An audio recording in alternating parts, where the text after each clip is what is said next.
welcome into Double Overtime presented by VC Ultimate. We are back as the Western Ultimate League season starts to ramp up, and we're just a couple weeks out now, a week and a half out from the start of the Premier Ultimate League season. I am Jenna Weiner. He is Sascha Vogel. Sascha, back again. Feeling a little bit more regular with these weekly recording sessions now that the Western Ultimate League season is firmly underway. Yeah, and I mean it's just gonna get more more intense from here with the PUL starting up pretty soon in a few weeks as well. Yeah, I would say that this is probably our last shortest show, although I haven't written out all of the WUL and PUL schedule yet to see where all the games line up, because I know there's some weeks where there's only one Western Ultimate League game. There's some weeks where there's only one or two PUL games, so chances we might have slimmer weeks, but we got 3 games to cover this week, and then next week, folks, we're not talking very much PUL this week because next week is the PUL preview show with games starting April 1 for the Premier Ultimate League. Instead, we're going to talk the 3 games over the weekend in the Western Ultimate League, give our picks for next week's Super Bloom Beach Bowl, and then also for subscribers, we will be doing a WL jersey tier list, which hopefully folks have seen. If you haven't, it just went up on Old Tier World on the site just yesterday as we're recording this on Wednesday evening. Alex Rubin and Ben Murphy putting together a great piece, giving their grades for all of the WL and PUL jerseys. Sascha, any thoughts on their opinions early on? I know we're going to give our own thoughts for the Western Ultimate League jerseys. We'll get to the PUL jerseys in future weeks. Any thoughts immediately after seeing their takes? Their opinions are okay. Fair enough. I agree with some, but I don't agree with some of them as well. I was a little surprised sometimes when the two had rather diverging opinions. I forget exactly what team it was, but there was at one point where one of them gave a C and one of them gave an A or an A- to a team's jersey set, and I was like, yep, okay, sure, I guess. People can have rather contrasting opinions, but I think for the most part, people tend to be relatively in alignment in terms of what they think the best jerseys are. Because also, gonna be frank, not all of the jerseys are that, I don't know, interesting in terms of going to get people's opinions going. Some of them are pretty straightforward, which is not a bad thing. Simplicity is often good in jersey things. One last other thing before we start getting into our game recaps from this past weekend. I wrote a piece for the site on the first 2 weeks of WL actions, a recap in the style of Old Tier World's longstanding college update series, and I'm hoping it'll be probably every other week, just for capacity reasons, and again, sometimes when there's only 1 or 2 games, a bi-weekly sort of column recap update thing for WL and PUL games once the PUL season gets started. So keep an eye out for those every couple of weeks up on the site. And if you want to know more of my thoughts, in addition to what I will share on the pod, or have shared on the pod, go ahead and read that. It'd be great. Much appreciated. Sascha, any other thoughts? Obviously, you and I both thinking about College Ultimate still, even as the PUL WL season's happening. Your team, South Carolina, team you've been coaching, going to be at Easterns, the big end of season tournament for the D1 men's division. How you feeling week and a half out ahead of Easterns? I think that we're getting ready. I think the guys they're really excited to be able to go improve themselves more than what they have and to be able to play against these top level teams. It's going to be a really fun weekend.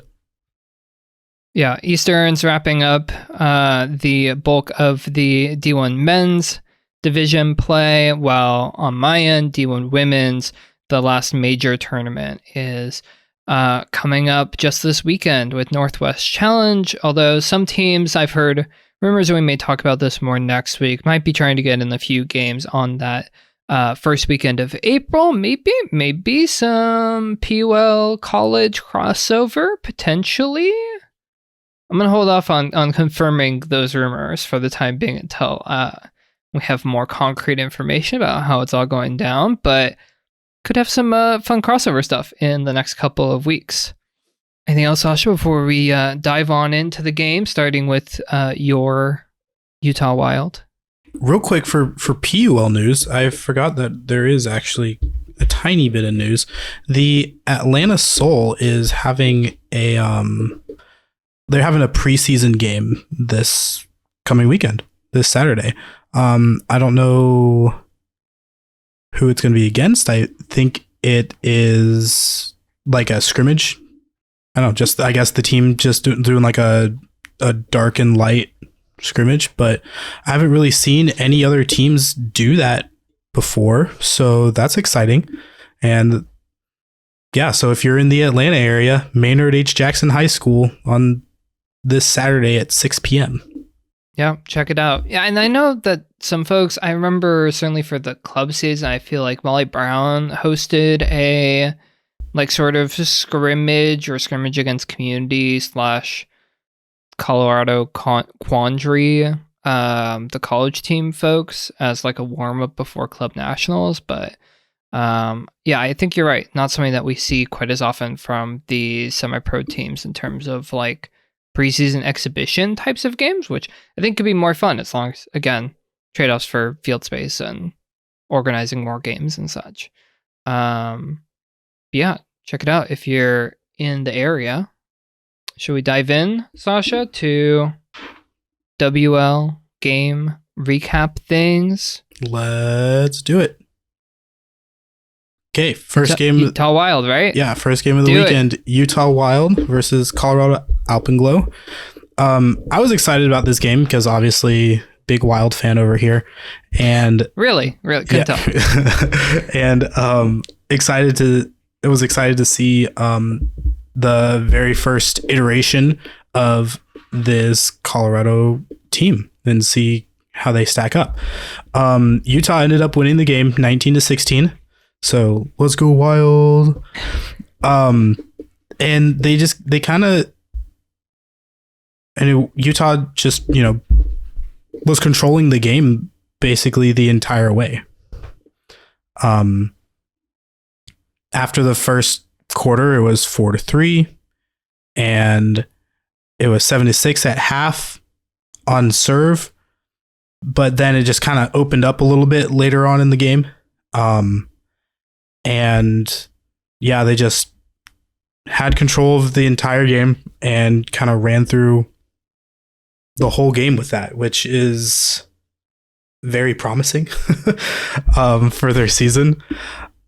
So some big, like, I guess, standout players for Utah. Cass Williams had 3 goals and 2 assists. She looked incredible out there. She's fast, she's tall, she was everywhere. It looked great. Kat Songer coming down from Seattle looked like she fit in perfectly. She finished the game with 4 assists and 3 goals. Like that, instant playmaker for the team. And of course, Paige Kircher, as we know,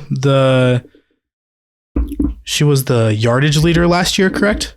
Yeah, yardage leader with like 2,800 yards or something. We have to go back and look. It was a large number. Large number in like less games than most people. I think she only played 4 games last season or something like that instead of the 6. But, she's back at it again, wheeling and dealing for 4 assists. And so very first look at this Colorado team. Jenna, you watched some of it. What did you think of this Colorado team? I think it was definitely a promising start from Colorado. Abby Thorpe was incredible. Color score is what? We just said it. 15 goals, 16 goals, 16 goals.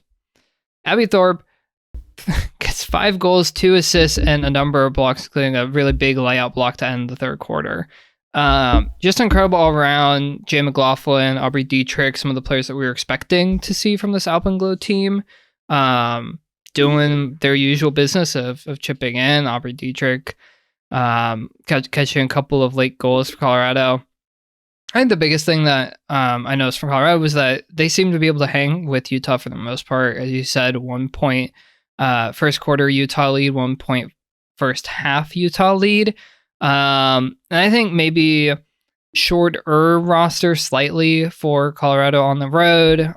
Kristen Reed taking a pretty heavy collision late in the game and having to go off. Reed, one of Molly Brown and Quandry's leading goal scorers and like the club leading goal scorer at Nationals last year. So that was obviously a loss late for Alpenglow with her having to go off with an injury sub. But I think it's promising. And that's what you want to see out of Colorado. And I think for Utah, this is maybe not bring up the most pleasant memories, but Wild have officially matched their win record from last year. They won 1 game last year. They have, after 1 week, 1 game, already matched that win total. So hey, like, only up from here, right? Right? And yeah, I think Kat Song are fitting in. Paige Kritcher, Jen Cogburn, a lot of the usual suspects for Utah. And I think, yeah, it's going to be interesting to see if either of those teams will be able to push really to battle against Seattle and Oregon at the top. Although we'll get to Oregon, they're already sitting at 3 losses. So maybe it's prime. Maybe it's set up for one of Utah or Colorado to break through. Sascha, what are your thoughts after seeing both teams? Do you think that they have what it takes for at least one of them to make championship weekend? Although I know you already picked Wild to make it when we did our championship picks a few weeks ago. Honestly, it's kind of hard to say. Obviously, very first game of the season, we've seen both of them play. And so, like, they're still, ironing out the kinks and trying to figure out, like, what is going to work best for each of these teams. I think that, as the season, I guess with these next games that they'll be playing, that we'll probably see something a little bit different out of each team to try to figure out how they can overcome the empire that is Tempest. Maybe we'll see them try to copy what Arizona did to beat them. So yeah, it's difficult to say this early in the season with only 1 game under their belt, but I think it is possible. Yeah, I mean, it's a conference win already for Utah, and that is a step in the right direction when your tiebreakers come down to your overall win-loss record and then your head-to-head conference records against the teams that you're competing against. So, notch 1 for Utah in a potential tiebreaker against Colorado. Although, again, 1 game in for both teams, a bit too early to say, but fun to see. That was the first in-conference matchup for the Northwest Conference since in the week before. While the Southwest had SF play LA, Seattle, Oregon had both played out of conference. So nice opening in Northwest Conference play for Utah. And again, Colorado, first game, fine, not a big deal. I mean, we saw last season in Oregon's opener that was in San Francisco. The Falcons won at home against Oregon, but who ends up making championship weekend? It's Onyx. So, worked out well for Oregon, could work out well for Colorado, even with the game 1 loss. Shall we shift to my area of expertise? Falcons, Super Bloom. Do it. You were there. Francisco. I was there. I was in the booth commentating. If folks were catching the stream, apologies for being late. And actually, rewind real quick because I had something that I wanted to talk about before we get to me commentating because it's going to be relevant. Thoughts on production quality stuff, Sascha, because we were seeing over the weekend, and we'll talk about with each of the 3 different games, different local production companies putting on the live streams for each of the different games. And each had their pluses and minuses, let's say. For Utah, for the Utah Colorado game, I really like the drone angles. Those were fun, except it made it sometimes difficult to tell who was doing the scoring sometimes when I was going back and watching it. Because of the drone angle made it tough to see. They also had the like awkward like clock popping in. I think that was that game, which was kind of funky. But overall, I thought the production quality was pretty good. Commentators seemed to mostly know what they were doing. So what are your thoughts on the production quality from the Utah Colorado game? And then we'll get to the production quality from my game and go from there. I thought it was good. I mean, near the beginning of the game, there was a lot of switching back and forth between a lot of random camera angles that wasn't good and wasn't great timing at switching those camera angles. But like as the game progressed, they kind of figured it out as like, when should we switch to a drone? When should we put the clock up? Clock was a little big. Clock was a little big for sure. But yeah, that's something that's pretty easily fixed. Yeah. But yeah, overall, I thought it was good, and it's obviously just small things that can get better. Like quality, I think the quality was good. Yeah. Yeah, and I don't know for folks, some people think that, Ultraworld does none of it. Ultraworld does all of it. Ultraworld, as far as I know, is doing all of the Western Ultimate League weekend events. So it should be, as far as I know, all Ultraworld production for the Super Bloom Beach Bowl weekend coming up. But for individual one-off games for the Western Ultimate League this year, as far as I know, it's all local individual production companies. So take it to my game, which great if you could stream it. And hopefully you were able to join in. And also, I am sorry that you didn't actually get to see anything until 5 points had passed already, and you got to join us on the 6th point because streaming issue things. I had just assumed in the booth, because I don't know any better until afterwards, that everyone was able to listen and follow along. So, yeah, San Francisco, first home game taking on San Diego. The two teams had played out a game into single overtime last year, 15-14, that finished in San Diego's favor this time around. Similarly close for most of the game, and then Super Bloom just pulled away in the end. Although it was 7-3 to San Diego after the first quarter, and I had a thought to myself of like, wow, this could just be a blowout because it's not looking close. And then the Falcons made a push back. Notably, Melina Wiebe scored the first 5 goals for San Francisco and then assisted on the 6th goal. Wiebe would also get a goal later in the game, which put her at 6 goals for the game against San Diego. And then she scored 4 against LA, which puts her at 10 overall. And Blair Messner, who was the solo leading goal scorer for the league, as far as I was keeping track and I could tell from the replay, didn't score any goals. So as far as I know, Messner and Wiebe played each other and now are tied at the top of the standings with 10 goals apiece. Both basically having done that after 2 games, which is incredible. As for San Diego, a lot of the big names, standard names, all the UC San Diego crew from the title-winning 2019 team in that era, Dina and Kelly Yamamoto, and Rebecca Ellis, and just a whole host of other folks. Avery Jones had at least 3 goals and 3 assists by my count in the booth. And yeah, Falcons were able to tie it up at 11th and 12th in the 3rd, and then it was basically all San Diego in the 4th. So all San Diego first quarter, all San Diego 4th quarter, all Falcons 2nd quarter, pretty even 3rd quarter. And that gives you the eventual win for San Diego, 19-15. Notably, both the Utah game and the San Francisco game were the first games of the season to have a team score more than 18 points, and both had a winner at 19 points. Random things. Sascha, any thoughts from what you caught of this game? I only really caught the last part of it.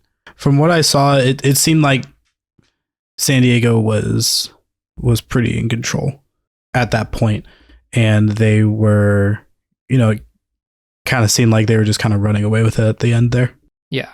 And I think the Falcons were doing what they could, had a really nice second quarter. It was really impressive.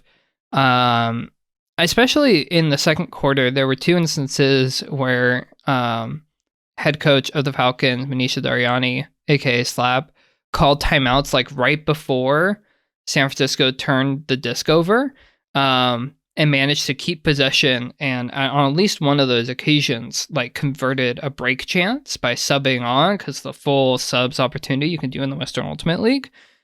Full sub, defensive line off, who got the break opportunity, offensive line on, convert the break chance, which really helped the Falcons in that second quarter.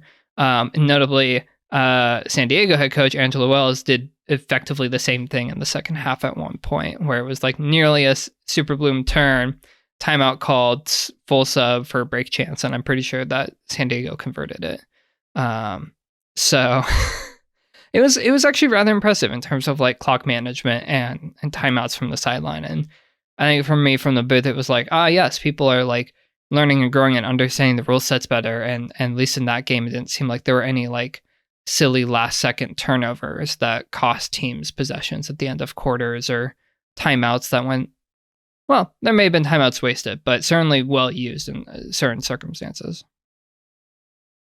Yeah, it is nice that we're starting to see better clock management with these teams and tactical timeouts to be able to sub in the offense or the defense to, get to score.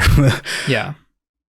I mean, there were a couple points where if you go back into the commentary, I make a note at some point of like, Slap calls a timeout, and I'm like, oh, presumably they're going to get their offensive line on, which means that presumably Melina Wiebe is going to be on the field. Sure enough, Melina Wiebe was on the field, and then sure enough scored the goal. It was just like, yes, that is somehow predictable from all the way up here. Obviously, again, I was in the booth, so I wasn't able to be watching it from home until came back and watching some of it back. I hope people appreciated the commentary. I know I did my best. I know my co-commentator, it was rough at times.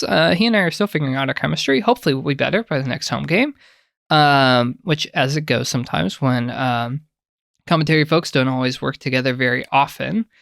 And I think overall, outside of the issues streaming the game to people initially, I think the quality was okay. The angles and such, although I feel like watching back, I noticed them being a little too zoomed in too much of the time, which I feel like is a relatively frequent thing that happens with folks when they're trying to film Ultimate, is that they get really zoomed in on the disc and you have no idea what's happening away from the disc, which is not always the most helpful. Anything else, Sascha? I mean, we got one more game. Oregon versus Seattle, the Northwest Challenge. Oregon versus Seattle. Part, whatever. Yeah. Oregon versus Seattle in Oregon. Seattle comes up with a win 15-13. And it was another one of those games where Oregon goes down and then they claw themselves back, but can't quite get there. Like, if there was like one more quarter of play, then it's very possible that they could have gotten there and be able to get there. But I just think Oregon needs to get to that point of like, if they're going to be clawing back, they need to start it earlier so that they can actually catch up and then end up winning the game if they want to win these games if they're going down. Obviously, ideally, you don't want to go down in any game. But if it happens, you got to try to get back earlier. Yeah.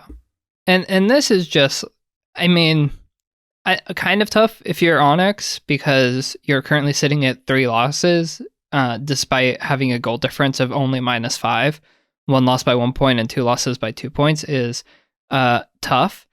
And yeah, to your point, I mean, looking at the scores as it went through the game, only a 3-2 Seattle first quarter lead, but then that expanded out to a 6-2 lead at some point in the second quarter before it was a 7-4 halftime lead for Tempest, 13-9, Seattle third quarter lead, and it really wasn't just the final few points that Onyx was able to close the deficit down to 2. And I what I was noticing was Seattle really attacked Oregon on the turnover and transition, just quick pick up 1-2 throws before boosting it out deep, and Oregon just not seemingly able to pick it up on the turn and get their coverages right to be able to stop the breakaways. And there were a fair few Tempest points that seemed very easy, at least for the most part, because they just flowed in transition and Oregon wasn't able to quite get back. But still some stand-up performances. Greta Eisenbray, nice, solid outing overall. Few assists, as well as a nice block, or a goal and a couple blocks. Also, Trout Waybury, saw them just a couple weeks before out at Sanford Invite with Oregon Vugue. Just a freshman, and a couple of goals and an assist for Onyx in their professional debut. So some nice highlights for Oregon, certainly, but not quite enough in front of this always balanced Tempest team. Just going back and watching, it was like, it's like almost a different person every single point. Yeah, Tempest, standout performance for me was Francis Gellert. In the first 5 points of the game, 3 goals and 1 assist. Just all over the place. And I mean, I think trying to think the best way to say this. There were a lot of blocks by Seattle. That's like on the stat sheet, there's a lot of blocks. But a lot of these blocks were just, I can't think of the word. Like, it was Oregon, not like necessarily a miscommunication, but not a misjudgment. But they would just like throw it a tiny bit too high or a tiny bit too outside. Execution errors. They're mostly execution errors that, happen to be a Seattle person that just kind of caught it or touched it. And so I think I said this last week, like there's these just very tiny, tiny things that Oregon is just missing on that can completely change their game around. And I know it's easier said than done, obviously. But yeah, I think that if Oregon can just kind of tweak those little things, and they're going to find success throughout the rest of the season, because they are a good team. They're great. They're a lot of fun to watch. They're great. It's just these, like, the decision making is great. I love the decision making that they have. It's just the execution of those decisions that are a tiny bit off that cause them to turn it over and subsequently get broken. Yeah, and I mean, right, eventually Oregon has to do it because otherwise they're just going to continue to fall just short in these games, which, yes, 3 losses. Yes, by only a 5-goal margin. And also, yes, there's still a chance because only one in-conference loss. If Oregon, say theoretically, wins out from here and takes a 5-1 conference record into the end of the season, I could see them winning, right? A head-to-head tiebreaker against one of the other teams that goes 5-3 potentially in the Northwest Conference and still making it to championship weekend. It just becomes that much more difficult having dropped these crucial few points this early in the season. It just gives you a hole that you have to dig out of. And also, while I agree to an extent that Oregon's errors were sometimes self-inflicted, also, like, you have the likes of Caitlin Rowling, whose incredible layout block helped Seattle earn their 3-2 first quarter lead, which we'll get to highlight of the week, slight spoilers for that. But it's those sorts of things, right? Seattle was able to come up with the plays, was able to get contributions from across their roster. Geller, Abby Abramovich, a couple of goals as well. Cassie Wong with a couple of goals. I think we saw Tempest again, super freaking balanced and can beat you any number of ways with any number of players. And it's just a matter of, can they, not make enough mistakes to let other teams back into games, or can they not dig themselves into a hole like they did against Arizona to have to climb back out of later in the game. In terms of production quality stuff for this game, I thought it was pretty good. I thought it felt a little bit like there was just the one camera sometimes, and there weren't necessarily like a ton of other camera angles that we were getting. So it was very much like the one camera stadium view. And lovely guys who were commentating, and also a little bit of homers that came through a little strongly from the Oregon side. And you can't blame them, but still, I think, right. And again, overall, different things that make one production slightly better or different than the other. But I thought overall, pretty well done in that game. And yeah, any other thoughts on the game, Sascha, or the production quality? I agree. I enjoyed the production quality. I think it was the best production quality of the weekend, personally. I think that's probably true. And so yeah, keep it up, Oregon.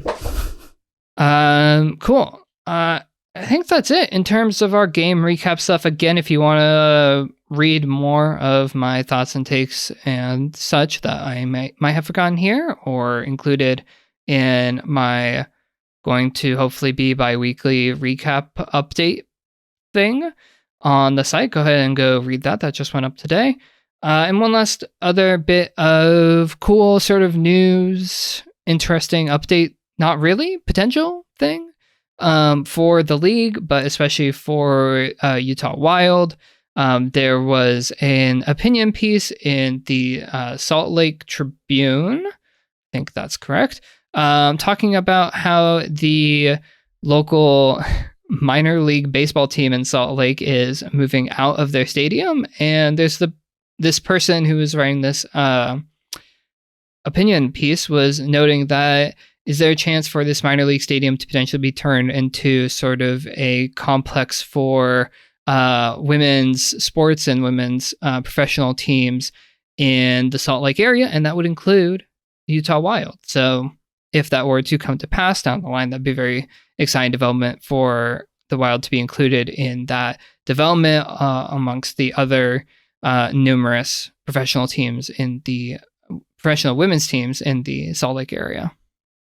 Yeah, I thought it was really cool that like they specifically mentioned the Wild in the article, and hashtag legitimacy, yeah, or something like that. And that I think it's a great idea. Like, there's this stadium that they're not doing anything with, and so might as well use it for some good and just have it as a women's sports multi-purpose hub for women's sports, basically. Yeah. And obviously would love to see more of that in other places, because there's plenty of great women's professional sports teams all over the place. With that, we're going to take a quick break. When we come back, we will be reviewing our picks from the past week and doing our picks for the upcoming week. And again, a reminder for our subscribers, we will be doing a WUL jersey tier list as part of our sub bonus segment. In the meantime, we're going to take a quick break. Don't go away. We'll be right back.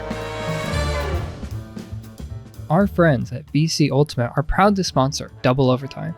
VC proudly puts community over profit, focusing their support on initiatives that help promote inclusivity. As the first ever sponsor to back professional women's and non-binary Ultimate, VC puts its money where its mouth is when it comes to equitable action. VC also approaches product innovation intentionally to make more players feel like the Ultimate space is their own. Did you know that all VC core products are now 100% gender-free?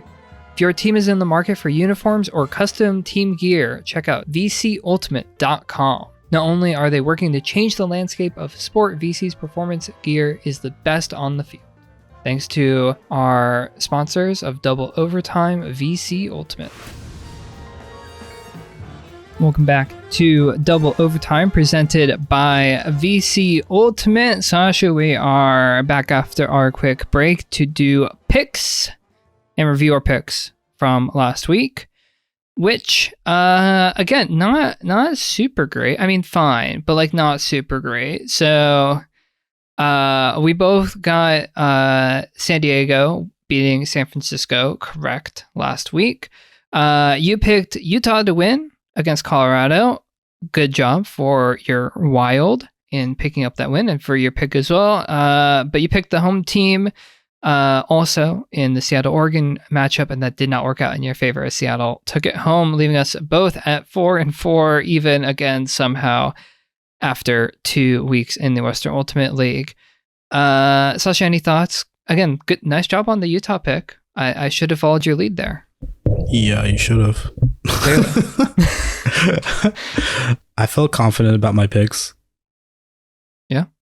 I mean, or if you pick Oregon again down the road, it'll pay off eventually, right? Right? Maybe. Right? Hopefully. Maybe if I don't pick them, then they'll win. Maybe. Watch. That's what's going to happen next time. Watch. I was going to say, what are the odds that we have our first winless team in the Western Ultimate League? But I think after 2 weeks, we've already seen way too much parity for that to happen. Like, the biggest margin has been 6 points so far across, 8 games? So, yeah, I think it's going to continue to be pretty parity. And to what you said before the break when we were talking about the Seattle-Oregon game, it won't take that much for Oregon to clean a few things up and get their first win of the season. But they're not in action this upcoming week. Neither are any of the other Northwest teams. Super Bloom Beach Bowl, that's a little bit of a mouthful, will be happening this upcoming weekend. All of the Southwest teams gathering down in San Diego to face off. We have another quartet of games to choose, with the opening one being a immediate rematch of San Francisco versus San Diego. Sascha, your pick. San Diego. San Diego, yeah. I mean, same. Yeah, it's... They just did it once, so they're going to do it again. And at home, too. Yeah. And at home. That feels pretty safe. So, okay, we're not being that interesting in picking different folks. About LA versus Arizona. Undefeated Arizona versus winless LA in San Diego. Your turn to go first. That's true. I'm going to go the Sidewinders. I'm not going to pick against them yet, at least not in this setting. So, picking AZ to go 3-0 to open their season. LA going to sit at 0-2 after a couple of games. How about you? I'm agreeing with Arizona. Yeah, maybe we'll have to come up with another gimmick. If you have something for us to do when Sascha and I's picks are just the same all the time, let us know. We'll do our best to also highlight, might try and highlight some players, because we've seen some standout players, so that's great. Might get a little tricky when it comes to PUL stuff, depending on how much, if we get stats from PUL games and what's streamed and not from PUL games, but we'll get there eventually. Next game, LA versus San Diego in San Diego. Passing it back to you to pick. You know what? We're gonna go spicy. We're gonna go. You're LA. gonna go spicy. One of us had to go spicy at some point in these picks. So I take it LA. Yes, LA. Upset San Diego. I mean, great. I'll pick chalk then for that matchup. Take San Diego to beat LA, keep their only loss on the season to Seattle. And then we have Arizona versus San Francisco in the final game of Super Bloom Beach Bowl weekend. And I am going to pick my hometown Falcons. I'm just going to keep picking them. Because, look, they looked pretty good. I think San Diego is a very good team. And I think that they can upset this Arizona team when Arizona is not actually playing in Arizona.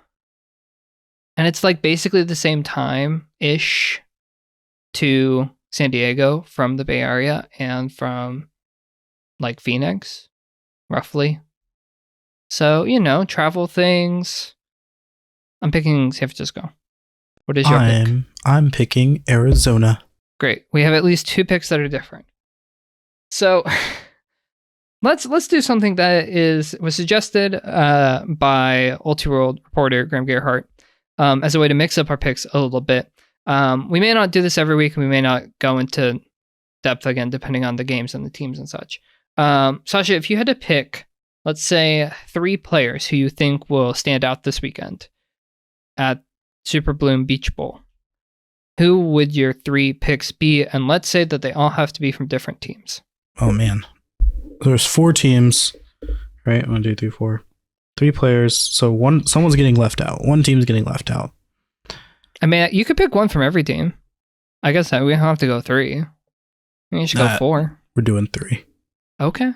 I'm gonna go first. So a caveat: we don't know what the game day rosters are right now because we're recording Wednesday night, and usually game day rosters aren't released till Thursday or Friday. But I'm going to go. My first 2 are the 2 leading league goal scorers, as far as I know, with 10 apiece: Blair Messner and Melina Wiebe of San Diego Super Bloom and the San Francisco Falcons, respectively. They're going to get a chance to play each other again, assuming that both are on the game day rosters for that game. And by the end of the weekend, again, depending on if they both play both games, Melina Wiebe will have played 4 games. Blair Messner will have played 5 games. Both will have played at least half of their season schedules. I will be very curious to see where the bar is set if they both play both games this weekend. As to the top leading goal scorer, a reminder that last season's, albeit in only 6 games, leading goal scorers hit 18. So, okay. And then for my third, I'm going to pick Camille Wilson from LA Astra. I think LA, even if I didn't pick them to win, I think can have some bounce back. And Wilson looked fantastic. Certainly in the mid to later half of the game against San Francisco in week 1. And I think she can make a big impact, again, pending if she's on the game day roster and traveling for LA this weekend. Sascha, go. Okay. So, numero uno, we're going with LA Astra, Jasmine Childress. I don't think there's much to say about Jasmine other than she's awesome. Number 2, Super Bloom. There's so many great players on this team. So many good players. But and they're at home, so they're probably going to have more, at least probably a slightly deeper roster than some of the traveling teams. Yeah. But I think the player that is going to stand out the most is Dana Elamelik. Fair. Again, not much explanation necessary. Exactly. You can throw Arizona a bone? Shooting over to Arizona. There we go. Again, don't know who's going to be there. Hold on, I'm looking at the roster. We're guessing. We're speculating. Assuming these players are week 1 standout player, Kez Gazelle, is my person that is going to stand out again this week. So those are some players that we will be keeping an eye out for, assuming that they are playing this weekend. If they are not, sucks to suck. Keep an eye out for the other incredible players on all 4 of these teams, because they all have incredible players up and down the board. I think that's gonna about do us, other than highlight of the week. Sascha? Highlight of the week is none other than Buns, Caitlin Rowling. Okay, so I'm going to set this up. The score is 2-2. Buns gets an unreal layout block, like very close to the goal line. Claudio Tajima with the disc. Again, has plenty of time here. Wow! What a bid there from Seattle. Goodness gracious, Caitlin Rowling. It was awesome.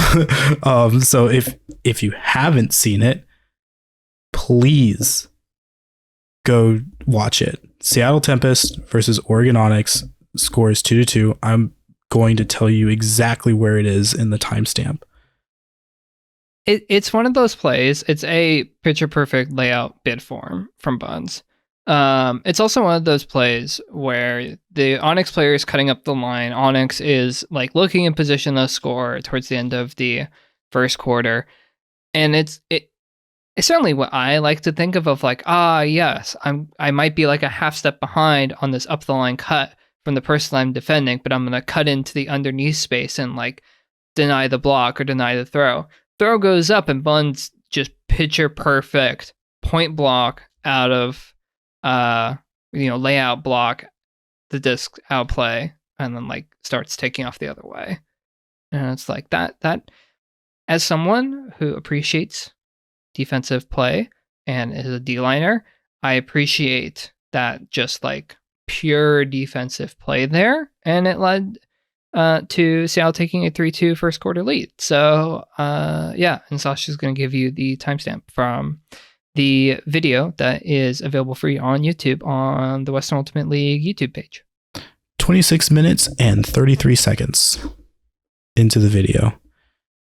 And I believe it's set up like a fairly easy fast break goal for Seattle. Yeah, it was a big huck, another dishy throw, and then there was a timeout and then it ended up scoring. But yeah, great, incredible play by Buns. And that is our highlight of the week. That concludes we need like a jingle here, highlight of the week. Sascha, unless you have anything else, I think that will do us for this episode of Double Overtime presented by VC Ultimate. Join us on Triple Overtime, where we talk about the rankings of the WUL jerseys. Again, shout out to Alex Urban and Ben Murphy for putting together a great PUL and WUL jersey grading piece on the site on Old Two Worlds. So go ahead and read that. We'll give our tier list for the WUL jerseys for subscribers, and then we'll do PUL jerseys down the line as well. And next week, big PUL season preview with as much information as we can gather about the teams, about the schedule, try and break it all down for y'all while reviewing the Super Bloom Beach Bowl. Till then, I've been John Wire, he's been Sascha Vogel. We'll catch you next time on Double Overtime. Bye.